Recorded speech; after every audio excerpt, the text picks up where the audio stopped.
Institute here in Dallas. The program is open to any man or woman interested in broadcasting as a career. For application details, call the Scholarship Coordinator at KRLD 634-1080 during business hours. That's 634-1080.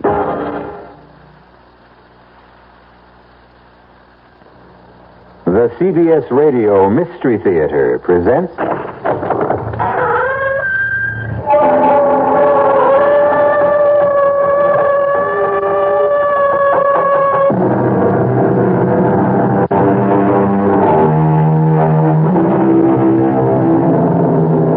Come in.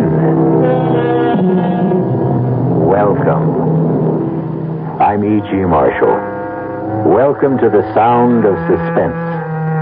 Welcome to the fear you can hear. But mostly, welcome to the world of terrifying imagination. In this story, you're going to meet what some people call a shutterbug. You know what a shutterbug is. The kind of person who never goes anywhere without a camera swinging from a strap around his neck. Who is never content unless they're aiming a lens in your direction, whether you want to be photographed or not. But unfortunately, this particular bug is the kind that many people want to crush under their feet. We all want to get rid of Kellerman. We want to kill him. And so do you. That's a lie.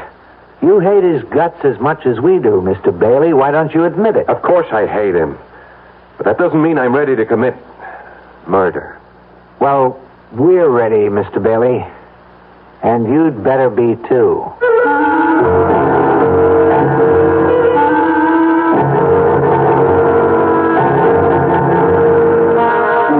Our mystery drama, A Choice of Witnesses, was written especially for the Mystery Theater by Henry Slessor and stars Paul Hecht. It is sponsored in part by the Kellogg Company, makers of Kellogg's Special K cereal. I'll be back shortly with Act One. And now another tale of the ball and chain. At Kellogg's Special K Presents the good, the bad, and the heavy. Why is that cowboy wearing a ball and chain? Because carrying around extra pounds can be just like carrying around a ball and chain. How symbolic. What will it be, senor? Give me the Special K breakfast. Here you go. For a special case, give milk on juice and coffee. Hey, don't I know you from someplace? You probably don't recognize me with my ball and chain. I used to be 10 pounds lighter, but I'm getting back that way by exercising and eating smart at every meal. Starting with this year's Special K breakfast. What's so special? It's less than 240 calories, 99% fat-free, and delicious. It's going to help me get rid of this here ball and chain. I bet your horse will be glad to hear that. another ball and chain. Fight for gust. Your happy ending could begin with the Kellogg's Special K breakfast. That's Kellogg's Special K. That's right. Good night. Everybody needs to find a home. It's walls and floors and windows and doors with its own address outside. It's a yard with trees. Can you feel the breeze? Do you want to touch the sky? It's your home. It fits you like a glove. It's filled with love and family. Everybody needs to find a home. Centennial Home, quality that's around you. The builder will plan your home around you. Centennial Home, upgraded value. Centennial wants to be number one with you. Because Centennial wants to be number one with you, they're offering the lowest interest rates, 7 3/4% on homes purchased FHA or VA. Check Sunday's newspaper or call Centennial at 434-1661.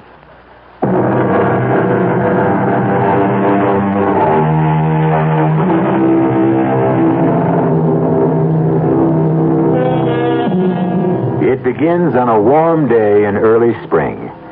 The kind of day which tempts office workers to leave their desks and stroll through the nearest park on the noon hour.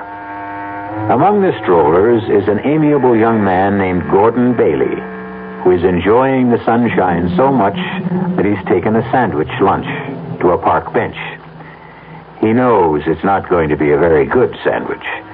His wife, Pam, prepared it with her own loving hands, And even after 2 years of marriage, Pam seems unable to cope with even a hard-boiled egg. Oh, excuse me, mister. Okay if I sit down here? Oh, yeah, sure. Plenty of room. Thanks. Nice day, ain't it? Yeah. It's about time we had some good weather. That's a good idea. I mean, bringing your lunch to the park. Oh, it's my wife's idea. We're on an economy drive. Yeah, money's tight these days. Very tight. What line of work did you say you were in? Oh, I think I said I was in the insurance business. No kidding. Well, now that's what I call a good business. Oh, excuse me. Hey, that ought to be a cute picture, huh? That little squirrel up there, cute as a bug, huh? Well, you like to take pictures of squirrels? Well, me, I like to take pictures of everything. In fact, I do this for a living. Oh, you're a professional photographer? Kind of.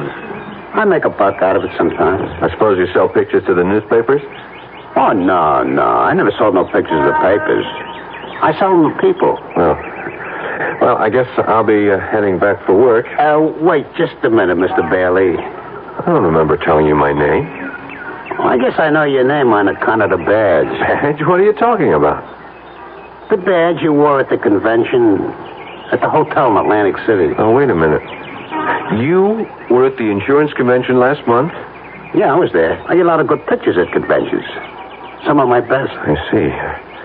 Or maybe I don't. Well, you know how it is. Bunch of guys get away from home, away from the wife. They do a lot of crazy things. Oh, would you like to see the picture? The insurance convention? I'll tell you the truth, Mr. My name is Kellerman. Frankly, I just don't understand why you'd be carrying around pictures of a bunch of drunken insurance men. Yeah, you were gassed, all right. I never seen anybody more gassed than you were, Mr. Bailey. You don't mean you have pictures of me? Yeah, that's what I was trying to tell you. You like to see them? They're real beauts. I don't think I ever took better, Mr. Bailey. All right, let me see them. Oh, yeah, sure. Here they are. I'm in my pocket here. Yeah. Look at this one. Oh, no. She was really stacked, huh? How did you get this? Well, I told you with my trusty little camera. But how? Hey, come on. What do you think? I'm not giving away no professional secrets. You were in that hotel room? She let you into that room, didn't she?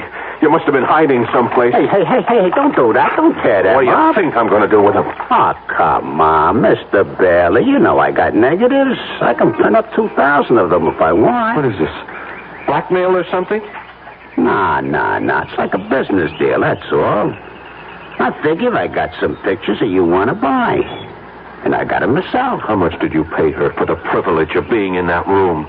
The question is, how much are you willing to pay? I mean, so your wife don't get a complete set. Look. Are you willing to sell me the negatives? I didn't say that. I got a different kind of deal in mind. You know what would happen if I told the police about this? Well, a guy did that to me once. It was a meatpackers convention. He called the cops. They hauled me in. I said I was just a photographer working the convention, that's all. I was selling pictures of the guys there. He couldn't prove nothing against me on account of, you know why? It was true. I am a photographer. I do work conventions. I sell regular type pictures, too. But they're not as profitable as these, are they? You know, that guy became one of my steadiest customers. Only then his wife divorced him anyway. He wouldn't make no more payments. Payments? Are you saying this is a regular thing? How much you earn at that insurance company? I figure a young guy like you, they pay about $15,000, $18,000 a year, am I right? Listen to me, Kellerman.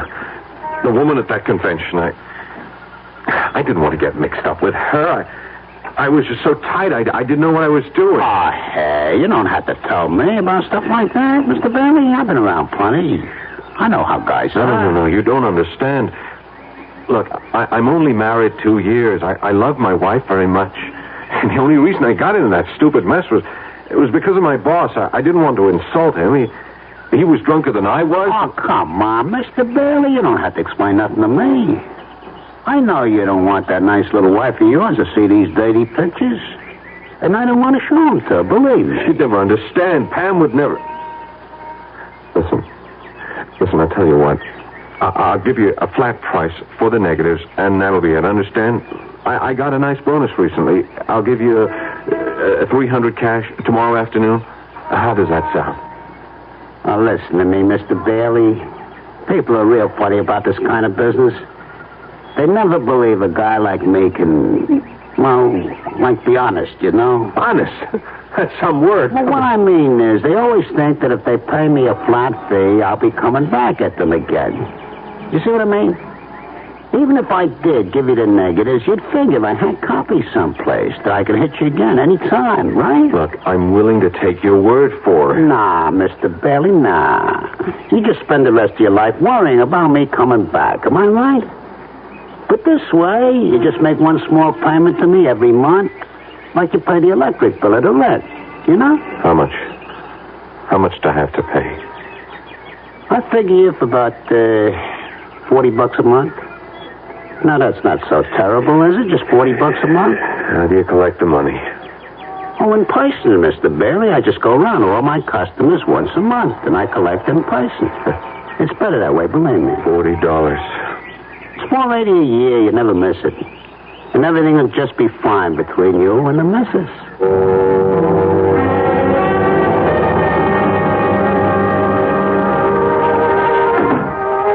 That you, honey? Yeah, it's me.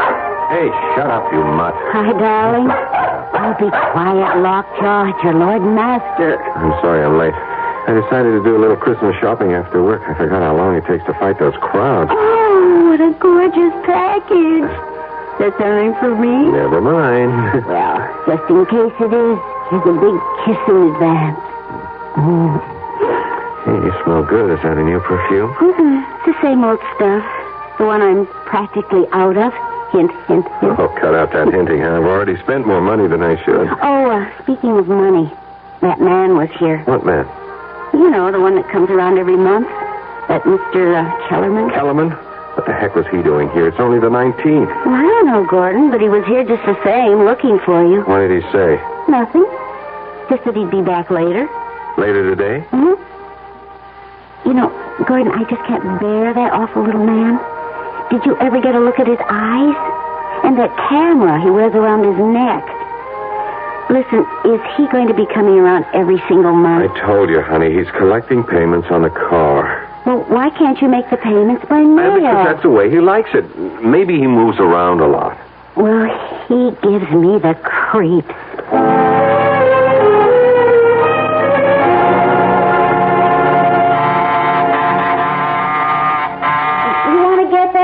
I'm feeding the dog. Yeah, okay, I got it. Oh, it's you. Evening, Mr. Bailey. I heard you came earlier today. Yeah, but you aren't home yet. Hope I didn't disturb your wife too much. Look, we'll talk in the hallway. Oh, yeah, of course. All right. What's this early visit all about? You going away for the holidays? Oh, no, I never go anywhere this time of year. This is one of my busiest times of year, you know? Yeah, I can imagine. I get some of my best pictures around now. You'd be surprised. You know how it is. People get all filled up with the Christmas spirit. All right. Get to the point. You want your payment now? Well, I wouldn't mind, of course, but that's not the reason I came around, Mr. Bailey. You see, I want to tell you that the payments are going to go up. What? I really hate to do it, but it's the inflation, you know? Everything costs more. Food, clothing, film, gasoline. I'm just going to have an increase, Mr. Bailey. I'm sorry. How much of an increase? Well, just another $15 a month. 15? Terrific. Now it's 55. What's it going to be a couple of months from now?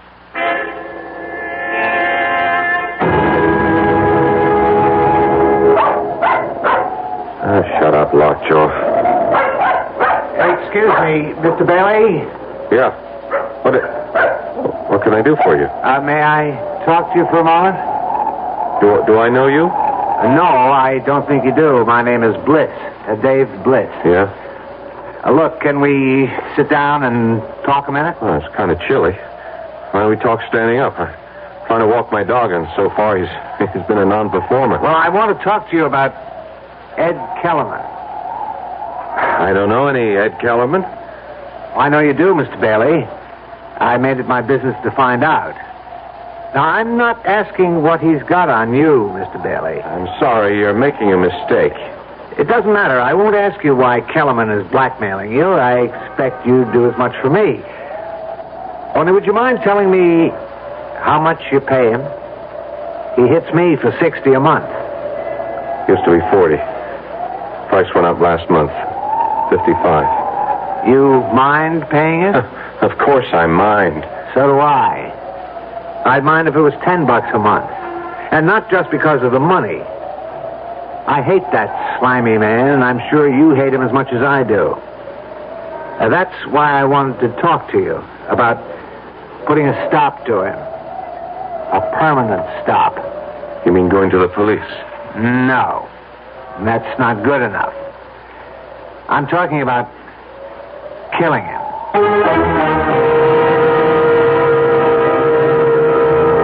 Every problem has a solution, they say.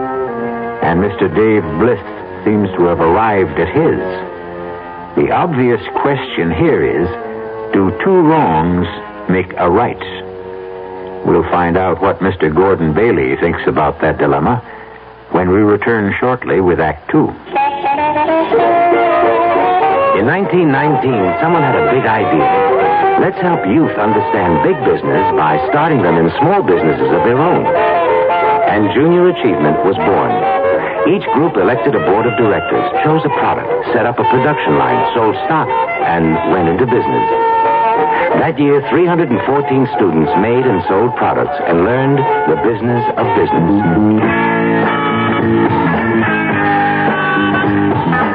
Today, Junior Achievement has grown to nearly 200,000 members. Junior Achievers are designing and marketing their own products and services, from cutting boards to printing. They're organizing sales efforts, writing marketing plans, calculating profit and loss. Running these small businesses helps Junior Achievers understand how big business works. Support Junior Achievement, where youth learns the business of business. Call your local Junior Achievement office. The Dallas Times-Herald. You're doing more, we're doing more. With 100,000 people in Dallas playing tennis, you can imagine there's a lot of interest in the kind of coverage tennis gets in the newspaper, and how much attention is... What is the Dallas Times-Herald doing to satisfy the growing number of tennis fans and players in Dallas? Listen to sports writer Tim Taylor. So we don't treat tennis as a 3 times a year sport to be covered only when there's a major professional tournament in town. We try to emphasize what's happening in Dallas at the grassroots level, with stories that range from developing junior players to high schools and colleges to the average player who may not belong to a tennis club or league. And what this does, of course, is to... You're doing more to learn what's going on. We're doing more to tell you. And there's a simple way to prove it. If you're not a Times-Herald subscriber, call this number, 744-6101. The Dallas Times-Herald. You're doing more. We're doing more.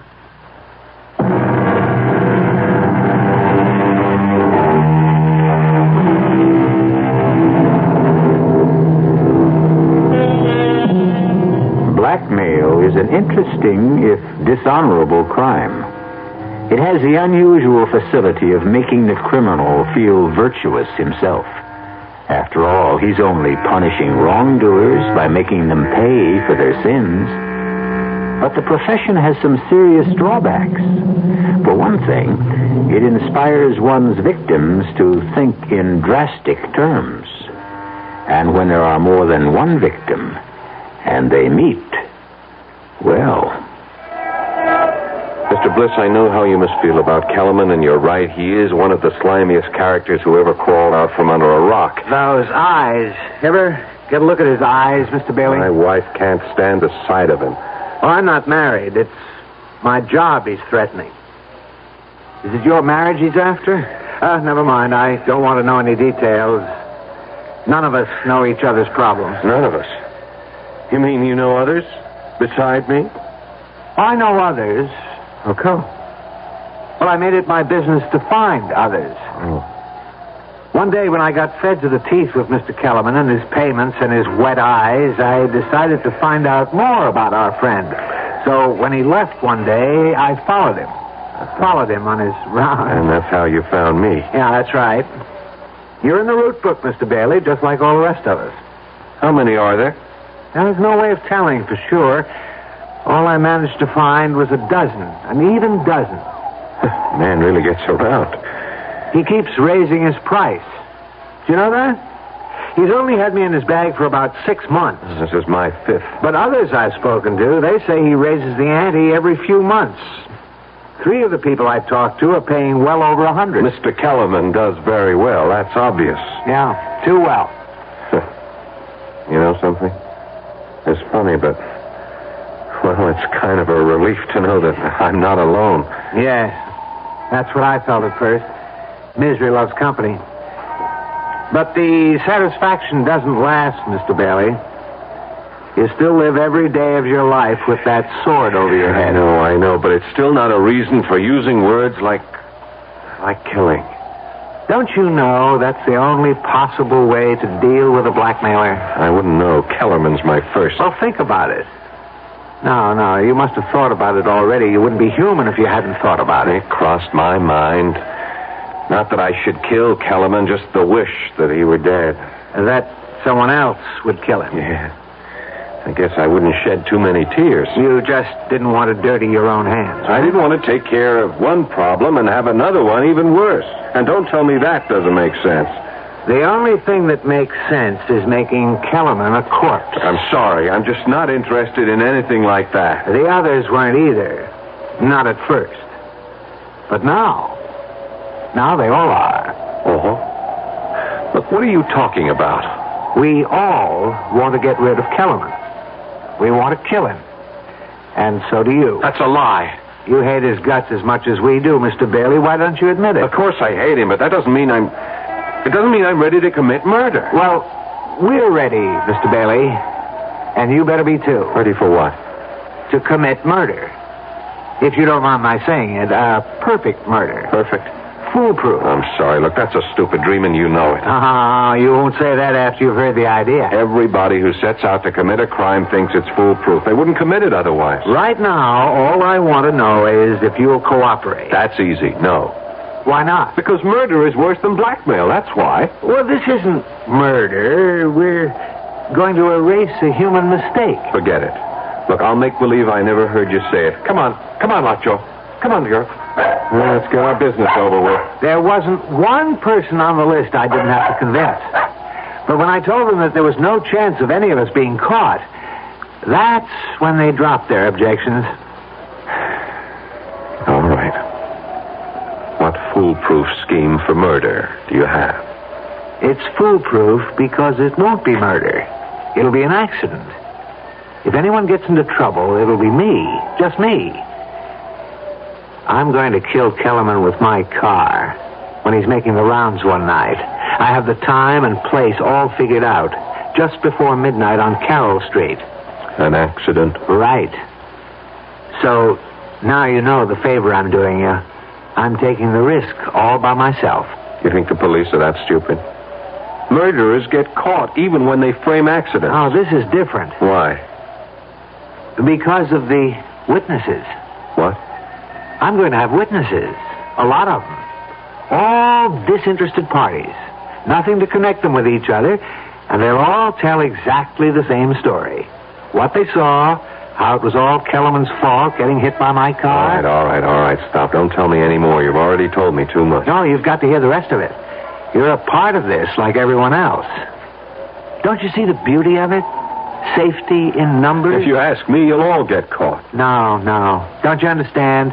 When a group of citizens all testify exactly the same way, I mean reliable citizens from every walk of life, you ought to meet some of Kellerman's victims. One is a college professor, 2 are doctors, there are 4 housewives, a bartender who owns his own joint, 1 working stiff, 1 person in city government. You might as well know that's me. Bliss. Wait a minute, I've seen your name. Something about the Transportation Authority? One of them is in the insurance business. They're all with me, Mr. Bailey. Every one of them has agreed. So many witnesses to one accident? Well, we won't need everyone. Some of them won't be asked any questions by the police, but they'll all be there just the same. We'd like you there, too. You're nuts. Do you know that? You and the rest of... I won't have any part of this. Don't you see? It can't miss. It doesn't matter. I don't want to have any part in killing a man. How come, Mr. Bailey? Have you got religious scruples or something? Maybe. You've got scruples, but you did something rotten enough to make you a blackmailer's victim. I didn't commit murder. Look, you got a good idea about getting everyone together. Maybe if we all went to the police. Oh, no way. Whatever it is you don't want known about yourself, my friend, it'll come out the minute Kellerman gets arrested. Now, my way is better. I can't buy it. Look, I'm sorry. My dog is getting tired, and so am I. Come on, Lockjaw. Now, wait a minute now. You want my advice, Bliss?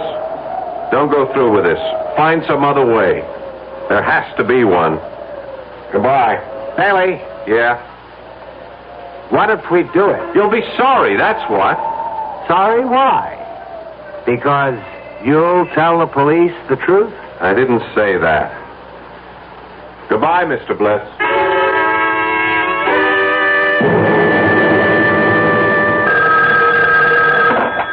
Hello?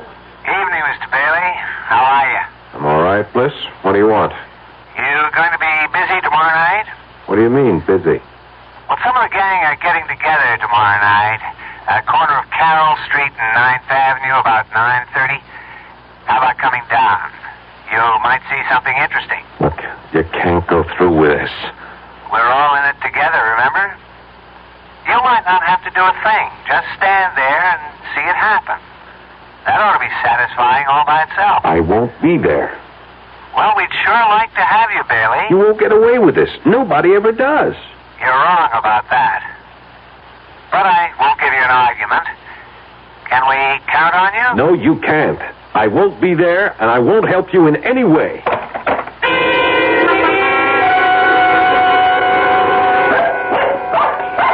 Oh, shut up, Lockjaw. What's the matter with you tonight? Gordon? Yeah? Do you think Lockjaw's all right? She keeps staring at the door and growling. I don't know. Must hear the neighbors or something. Oh, maybe she's waiting to bark at that man, the collector, you know. Kellerman? Uh-huh. Isn't he coming tonight? He usually comes on the last Sunday of the month, doesn't he? Yeah, usually. Well, I doubt if he'll be here tonight. It's almost 11 now. Oh. I didn't realize it was that late. You haven't done much this evening. Don't you feel all right? Yeah, sure. I'm all right. Well, you just seem to be, waiting. Was it for that man? Because if it was, I'm sure he's not coming, honey. I think we ought to go to bed, listen to the news or something. Oh, the news. Yeah, I guess it's on right now, isn't it? Just about. You want me to turn it on here? Yeah, sure, would you? Okay. The conference, now postponed until February, will include top officials from both nations.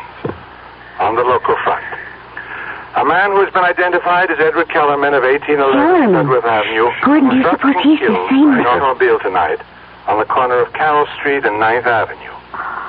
The driver of the car, city administration official David Bliss, was released after questioning. 5 witnesses on the scene of the accident testified that Kellerman had stepped into the automobile's path as it rounded the corner. In sports, the Golden Warriors announced their home. Gordon, do you suppose it's that man, the collector? You think that's the reason he didn't come around tonight? It would be a good enough reason, wouldn't it? If he was dead, lying in the middle of the street, dead. You look so strange. Gordon, did you like that man? If you want to know the truth, Pam, I hated him. You did? Why? Just on general principles. Oh, I really don't understand you sometimes, Gordon. Hand me the phone book, huh? Okay. Thanks. Here. You going to call somebody? Honey, why don't you go to bed? I'll be in a few minutes. Yeah, but who are you calling? Just someone I know. Someone who knew Kellerman. Oh, I see. To find out if they know about what happened to him. Huh? Yeah, that's right. Okay, honey. I'll go in there. I'm feeling a little tired. Yeah, so am I. I'll be right. Good night, sweetheart. Good night.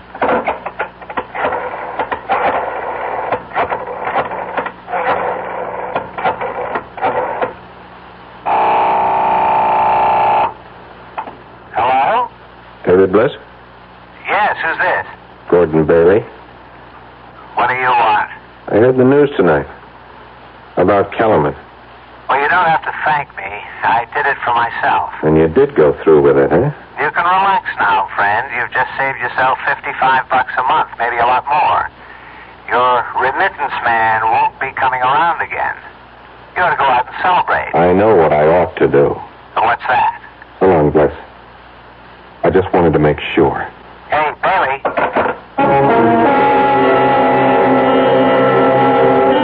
Obviously, there's one thing you can say for David Bliss.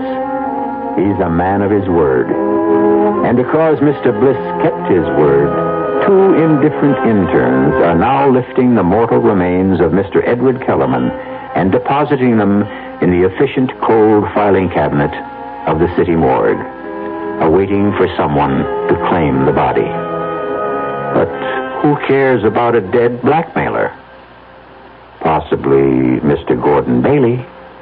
We'll find out shortly when I return with Act 3.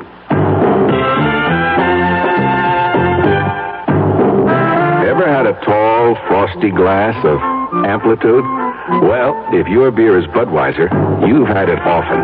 Amplitude is a fancy word for the entire taste phenomenon, the total experience of flavor. Next time you take a healthy swallow of Bud, watch what happens. Think about the sensations you're experiencing. Notice how the flavor of Bud comes on nice and easy. Not too strong, not too quick, just right. Notice the clean, crisp togetherness of Bud's taste. Everything in perfect balance, with no single element jumping out at you. And there'll be no aftertaste either, no hanging on. And you'll be refreshed and ready for another glassful. Actually, Bud drinkers have been experiencing Amplitude for years, but they never phrase it that way. They just say Budweiser, and that says it all. Anheuser-Busch, St. Louis.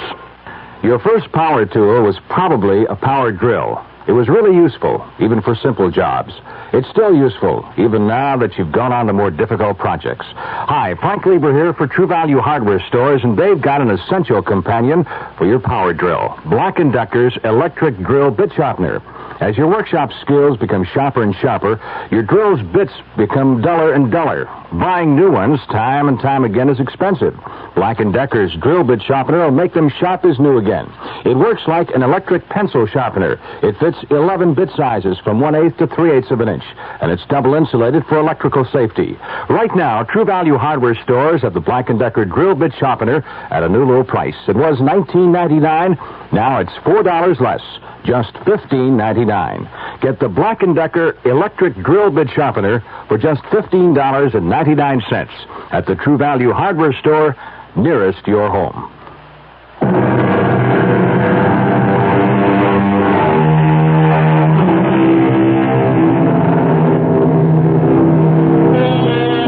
As David Bliss and company managed to commit the perfect crime, so it seems, since the death certificate for Edward Kellerman simply states the cause of death as accidental. At least a dozen people know otherwise, but they remain silent, feeling not grief, but relief. The only one who finds it difficult to maintain that silence is the one victim of Ed Kellerman who was knocked on the corner of Carroll Street and 9th Avenue that fateful night. Honey, do you know it's almost 2 o'clock in the morning? Oh, is it? Really? You know, I honestly think you are coming down with something. A virus, maybe. Pam, will you please stop fussing? You're beginning to sound like my mother. I certainly wouldn't want to do that. I'm just trying to get you to go to sleep. You've got a job to go to tomorrow. Yeah, it's funny about my mother. When I was growing up, she made me feel that there was something, I don't know, something so profound about religion. Well, if you ask me, she just likes the bingo games. My father was that way, too. But neither one of them really seemed to live their religion. You know what I mean? I mean, they talked about loving their neighbors and so forth, but they didn't love them at all. They were always saying the nastiest things about them. Well, that's how people are. When I was in my teens, I used to call them hypocrites. Now, I just wonder if I'm any different than they were. I really don't think I am. Different how? Well, about things like the 10 Commandments, for instance. I wonder if there's one I haven't broken. I hope you haven't coveted your neighbor's wife. That's about the only one I can remember. I remember them all. You do? Yeah, I won a prize in Bible class when I was only 8 for reciting all of them. Thou shalt not this. Thou shalt not that. There are only 8 shalt nots. Thou shalt have no other gods beside me. Thou shalt not worship any graven image. Thou shalt not take the name of the Lord thy God in vain. Thou shalt not kill.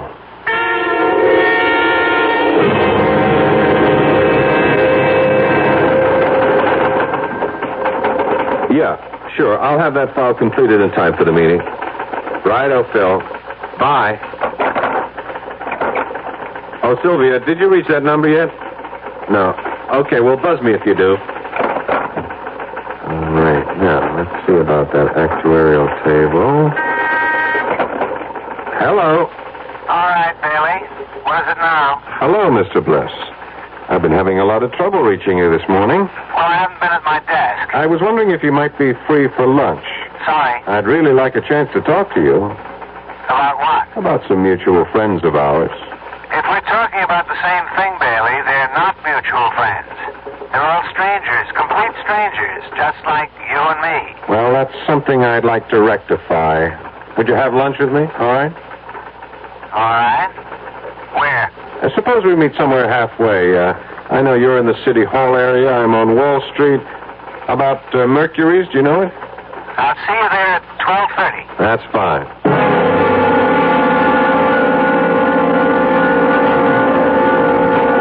All right, Bailey, let's have it. You don't want a social lunch. You have something on your mind. You're right. Something I can't get off my mind. How about our old friend Kellerman, I suppose? You remember what you said about him? How he was a sword hanging over your head? So? He's still that for me, Mr. Bliss. He is exactly that. Kellerman is dead. He won't be ringing your doorbell anymore. How come you're not grateful for that? If Kellerman had really been hit by a car, if he had a heart attack or something, yes, I admit I would be glad about it. I would have gone out and celebrated. I would have slept very well at night. But the way things are, I'm not sleeping at all. Try pills. I'm just sorry you ever came up to me in that park. If I didn't know it was going to happen the way it happened, it never would have bothered me. But I do know. And it bothers me too much. So? The thing is, I don't know if I can live with it. You want to be more specific? I don't know if I can spend the rest of my life with this thing on my conscience. Your conscience? Look, you had nothing to do with Kellerman's death. I don't know what you think Kellerman had on me, Bliss, but it wasn't anything illegal. Just immoral, right? It was something stupid I did. Well, there was nothing stupid about what we did. Wasn't it? Are you really so sure you've committed the perfect murder? Shut up. Don't you ever use that word in front of me. You're still afraid, aren't you? Afraid of being found out. It can't happen. Not as long as we all stick together. Oh, safety in numbers, right? When the police came, they only questioned 4 of them. Every single one told the same story. There was no reason to doubt their word. Why should there be? Because there was no connection between them. Right. They were all strangers. Nothing to tie them to each other. Except Kellerman. What about the records he might have kept? His little black notebook, for instance. We thought of that, too. First thing we did when we went to his body was lift that book right out of his pocket. Oh, what about the apartment? What about all the stuff he had there? The second thing we lifted was the key to his apartment. One of our guys, Joe, the bartender, went straight there. He cleaned out every scrap of paper in the place, every single one of his rotten photographs. You were very thorough, weren't you? Yeah. We were thorough, Bailey. And you ought to be grateful, not worried. I am worrying. I'm worrying about whether or not I should... Go on. Whether or not you should what? Bailey, are you thinking about going to the police? It occurred to me. You mean you'd turn me in? I don't know. I just don't know. Did it ever occur to you to turn Kellerman in? Yes, often. But did you? No. Why not? Wasn't he committing a crime?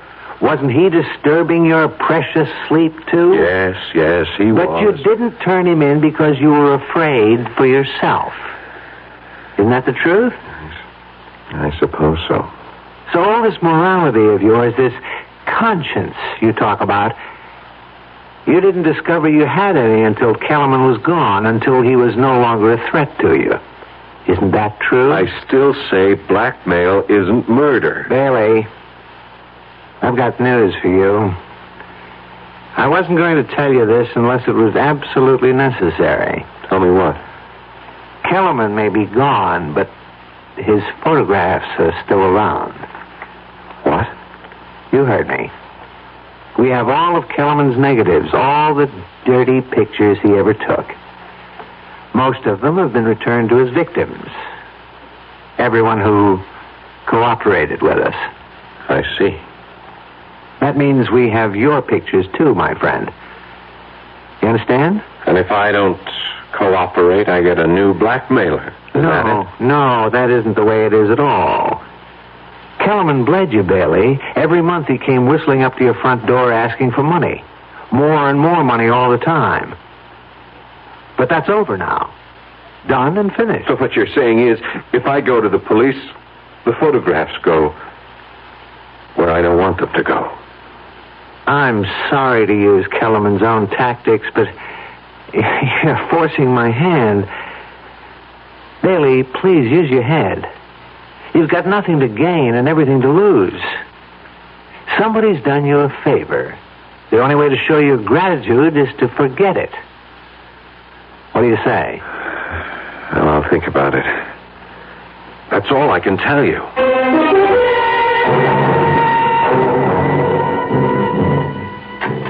Want any more coffee, honey? No, thanks. You look so tense, Gordon. Yeah, I guess I have been acting pretty jumpy tonight. Well, you've hardly said 2 words to me since you came home. The thing is, I've been thinking a lot, Pam. About what? About whether I had the nerve to tell you something. Something that happened about, 7 months ago. What do you mean? Pam, you remember that insurance convention I went to back in July in Atlantic City? Of course I remember. I couldn't go with you because of Mother being in the hospital. I wish you had been with me. Then nothing would have happened. What did happen? Did you get into some kind of trouble? Yeah, I got myself into trouble by being stupid, by drinking too much and letting Hal Emmons drink too much. Emmons? You mean your supervisor? I was still new on the job. You remember, Pam? I wanted to make good. Yeah? I was afraid of Emmons taking a dislike to me, afraid of crossing him. When we both got drunk that second night, Emmons insisted that we pick up these girls. Gordon. Honey, I swear, I didn't want anything to do with it. I wasn't the least bit interested, but, Emmons is the kind of guy who uses conventions to swing a little, I told him I was crazy about my wife, that home cooking was good enough for me, but he just pressured me, Pam. Oh, Pam, can I make you understand? Go on. What happened? We brought the girls upstairs. Oops. They had adjoining rooms. They were professionals, you see. Gordon. Oh, honey. Gordon, why do you have to tell me about this? Please don't cry. I wouldn't have known if you hadn't told me. It's on my conscience, Pam. Your conscience? Oh, sure, I could have kept my mouth shut, but I guess I needed to tell you. I guess I wanted you to know so that you could forgive me.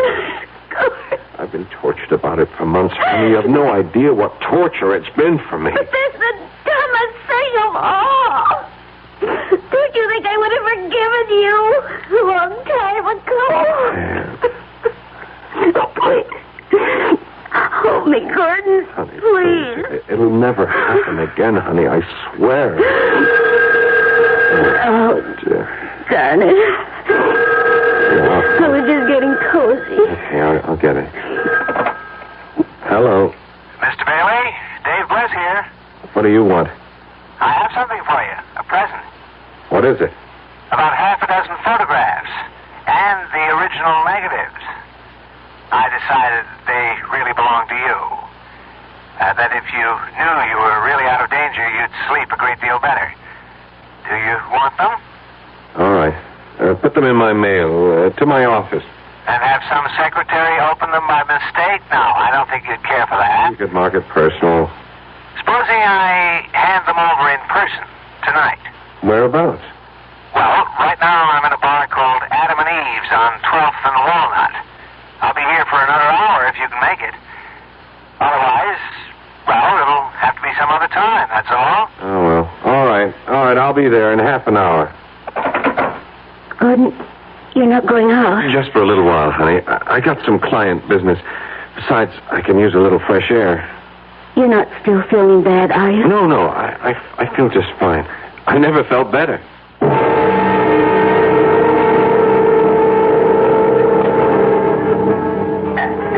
Maybe I'm crazy to do this, Bailey. Maybe I'm putting my neck into a noose, giving you back these photographs. And why are you doing it?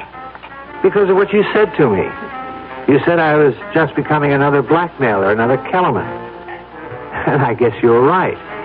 If I held on to these, I'd have become the very thing I despised. Well, I'll give you credit for honesty, Bliss. I hope that having these will change your mind about going to the police. I hope you'll realize that I did the right thing, that we all did the right thing. I can't answer that. Then you're still thinking about it? You want to know something? I told my wife tonight about these. What? I told her all about the girl in Atlantic City. She knows exactly what happened. Oh, that doesn't mean to say she wouldn't be horrified to see it in black and white. That's why I'm glad to have these pictures. What else can I say but thanks? You could say that you won't go to the police, ever. Sorry. I can't make any promises. Yeah. I was afraid you felt that way. Well, let's have another drink, okay? No, not for me. Just one more. Hey, Joey. Coming. Really, I have to be going. My wife's waiting at home for me. What'll it be, Mr. Bliss? It's trouble, Joey. All the trouble we can handle. Yeah. I figured it had to be. Hey, what is this? Sit right there, mister. Put that gun away. Oh, my God, Blitz, what are you doing? Go on, Joey.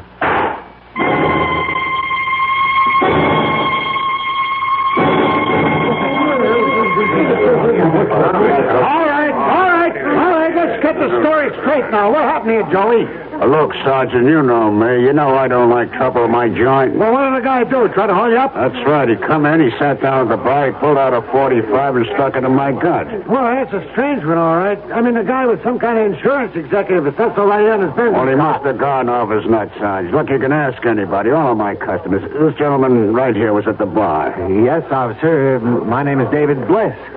I'm with the city, officer, and the bartender's right. The guy just sat down and pulled out the gun. Yeah, that's true. And then the bartender tried to grab it away from him.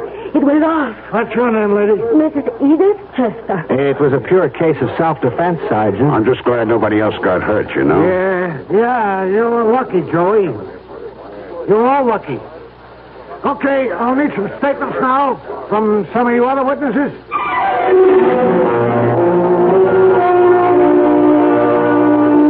And so for poor Gordon Bailey, there was no safety in numbers, only extinction.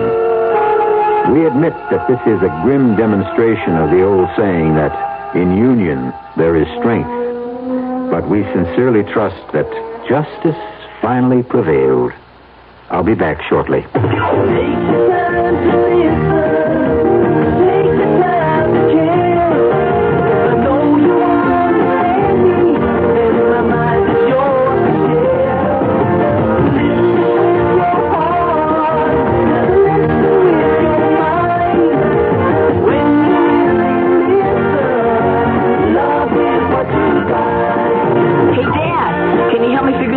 Later, I'm busy. Honey, I know about Robbie. Let's talk. Daddy, do you know what happens to bears in the wintertime? If all they hear is your busy signal, some very important people might stop calling. And there are messages you can't afford to miss.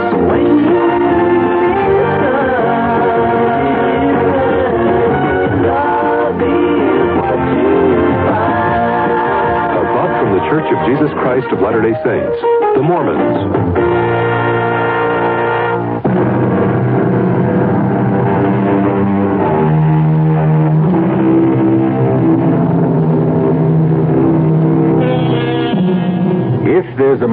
to this story, it might be that eyewitnesses can't always be trusted, even when they're being honest. Of course, we don't worry about your eyes on this program. We're interested in your ears, and we have good news for you. Many thousands of ears are now listening to these exercises in imagination. We hope you'll continue to be an ear witness. Our cast included Paul Hecht, Evie Juster, Ralph Bell, and Robert Dryden. The entire production was under the direction of Hyman Brown. And now, a preview of our next tale.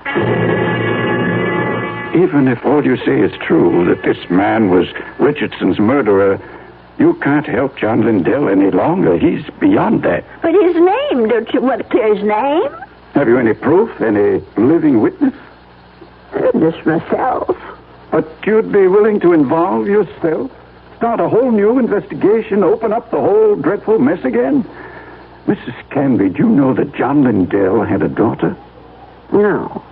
But wouldn't that be all the more reason to do something? His daughter's married, living in Minneapolis, a husband and 3 children. People have forgotten about her father by now. Would you want that poor woman to see his name dragged through the newspapers a second time? But if her father was innocent... Forget it, Mrs. Canby. That's my advice to you. The old wound is healed. Don't reopen it. Radio Mystery Theater was sponsored in part by Anheuser-Busch Incorporated, brewers of Budweiser. This is E.G. Marshall inviting you to return to our Mystery Theater for another adventure in the macabre. Until next time, pleasant dreams.